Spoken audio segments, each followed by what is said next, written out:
大家好，我哋今日咧就會介紹咧我哋台北親子遊4日3夜嘅行程。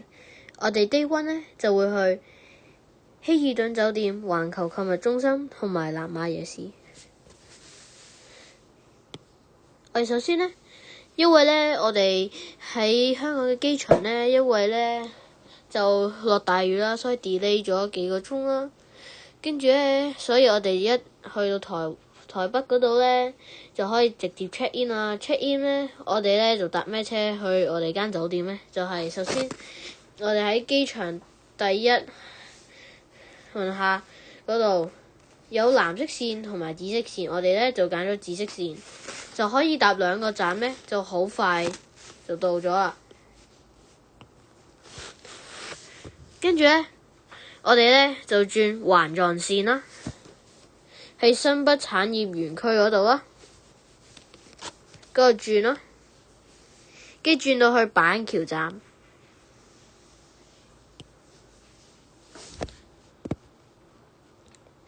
跟住咧板橋站嗰度咧附近有個環球購物中心啦，好大噶啦，一定要去嗰度睇下啦，行下街。跟住咧，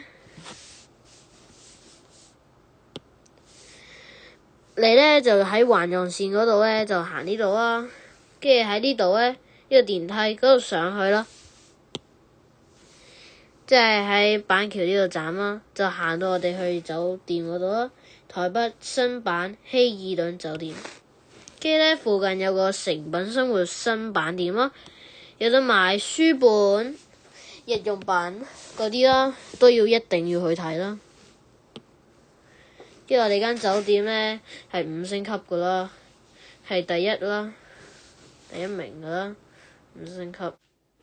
跟住咧，我哋咧就喺我哋北間酒店咧，就去咗板橋南亞夜市，行呢條路啦，就到呢度啦。你可以咧選擇行路啦，行路就15分鐘啦，又可以選擇的士啦。我哋咧就揀咗行路啦，因為都近噶啦。跟住我哋咧就去咗南亞觀光夜市啦。呢度有咩特別咧？就係好多地道人啦。跟住咧，點解我哋唔去其他啲夜市咧？因為咧呢度咧係有集齊晒好多間其他地方有嘅鋪頭啦。跟住好少可係重複噶，好似係臭豆腐啦、蚵仔煎、刨冰、蚵蛋燒，都係其他地方有噶啦。葱油餅、香腸、胡椒餅都係啦。跟住咧推介噶啦，南亞夜市一定必須要食咧就係呢個啦，金串葱肉卷。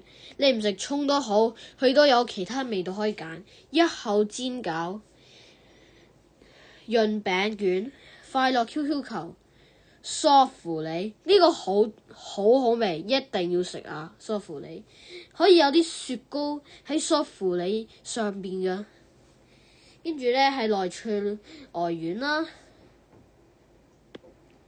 跟住呢度咧就有啲嘢玩啦，好多嘢玩噶啦，換禮物咁樣啦。